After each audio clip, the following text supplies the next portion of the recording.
So today I'm going to take a bit of direction from you guys who have been watching and talk about injuries and tissue damage and the power and the concept of the good limb.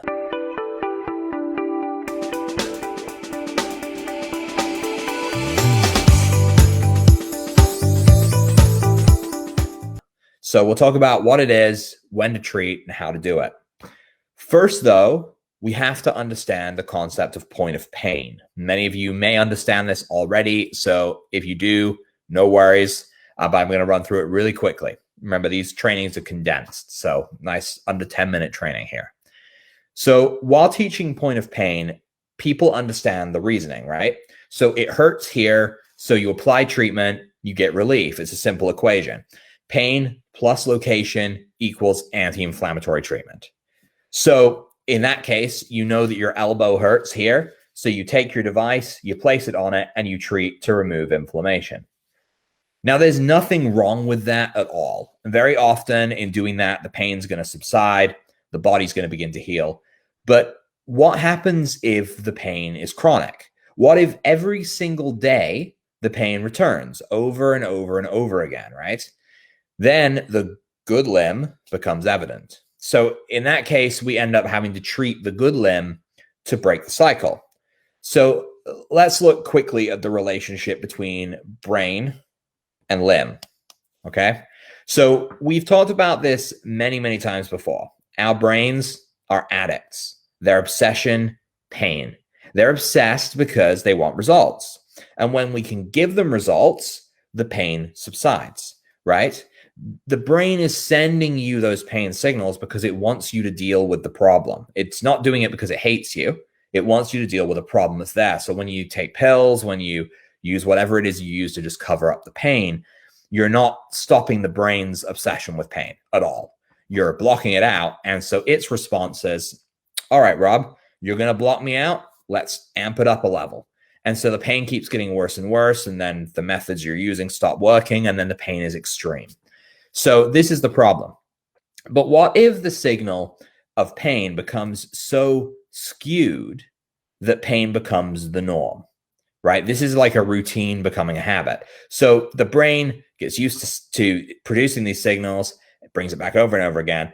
And in the case of acute injuries, because we see this as well in acute injuries, the shock kind of can divert its focus entirely to that injured area. And then it forgets about what it was before. So it's just sort of like triaging a problem. Your pipe bursts and you're scooping the water out, but you're not fixing the pipe, right? So this is where the concept of the good limb comes in. And the big question that a lot of people always ask is, when do I do this? When would I use it? And the truth is, you could do this for every single treatment, honestly. But I tend to do it when the issue is recurring.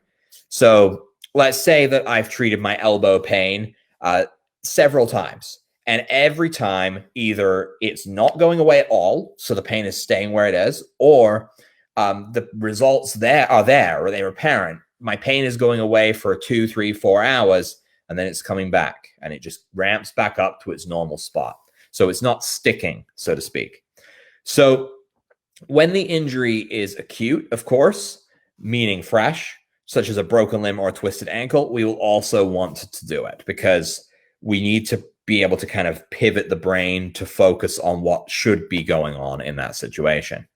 So what does the treatment of the good limb do, and how do we do it? So we use the term good limb a little bit arbitrarily. It's not that your other limb's bad and this one's good. It's more along the lines of, what's the healthiest limb? I know some people might say, well, both my wrists hurt. Well, one of them probably hurts less than the other. So the one that hurts less than the other, that is your good limb. And treatment of the good limb can actually break this pain cycle. If you remember the concept that John's mentioned a bunch of times, no brain equals no pain, and you keep that in mind, we can never forget that the brain itself is what's generating our responses to pain. So while treating the injury itself might like arrest the issue, lower the inflammation, the key to resolving it is actually reminding the brain what a healthy, functioning body part should feel like. It's like providing your brain with a blueprint of a healthy looking body part, right? So that it can know what the unhealthy part is supposed to look like and then make moves into getting it right. So treatment is simple.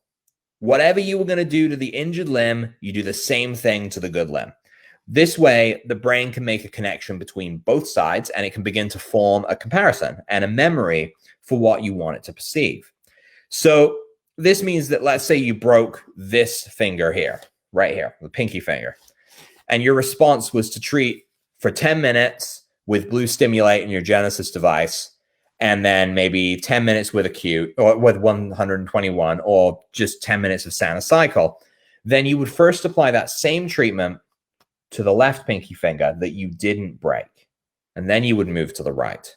So you would treat your good limb first, and then the bad limb. And the same can go with dosing and zeroing. Sometimes doing a dose and a zero on the good side is what can fix the problem on the other side. Okay, so if you have time and you want results, the good limb may be the key component you were missing. So let's just run through that one more time. So let's say I have a Genesis device. That's the device I got in my hand right now. And I do hurt this pinky finger right here. So I place the device on the pinky finger. I've set it to 121 hertz, which is my anti-inflammatory. And I'm going to hold the plus button down until I can feel it, which was pretty quick.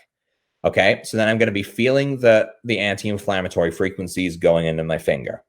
So in this case, this is the bad side. This is the side I've broken. Now, I do this for, say, 5 to 10 minutes, and then I'm like, nope, it still really freaking hurts. It's not going away. What am I supposed to do? So then in that case, you go to your good finger. You place the electrode on the good finger, and you treat it in the exact same way, okay? And you're going to let it go through that cycle of 5 minutes, even though this finger doesn't hurt. And then you're going to treat this side again. And you're going to see the difference that it makes, because you've then sent signals to the brain to say, hey, look at this perfectly healthy finger right here. Now look at this terrible finger right here. What's wrong with this picture? And the brain can see the trauma that you've got here, and it can see what's going on good here. And it can make corrections to know that it has a plan to actually rebuild that finger. So not only will you often experience pain relief from this, but when it comes to repairing tissue, bone, or whatever it may be, you're going to see an acceleration from just this simple process. Okay? So thank you so much for joining me today, everyone. I will be back the same time next week to talk about a new topic. Let me know in the comments below what your thoughts are on this concept of the good limb, whether it's worked for you or not before. I know we've spoken to a lot of people who have used it. And if you have any suggestions for what you'd like to hear me chat about, also drop those in the comments below as well. This video today was brought to you by a member of the group that wanted to know about this stuff. So I just thought, well, let's do it. So it may make it into the lineup if you have a suggestion. Otherwise, take care, everyone. Have an amazing day, an amazing week. If there's anything I can do for you, remember just to post on the group, tag me, and I will help you out as best I can. Take care. Have a great day.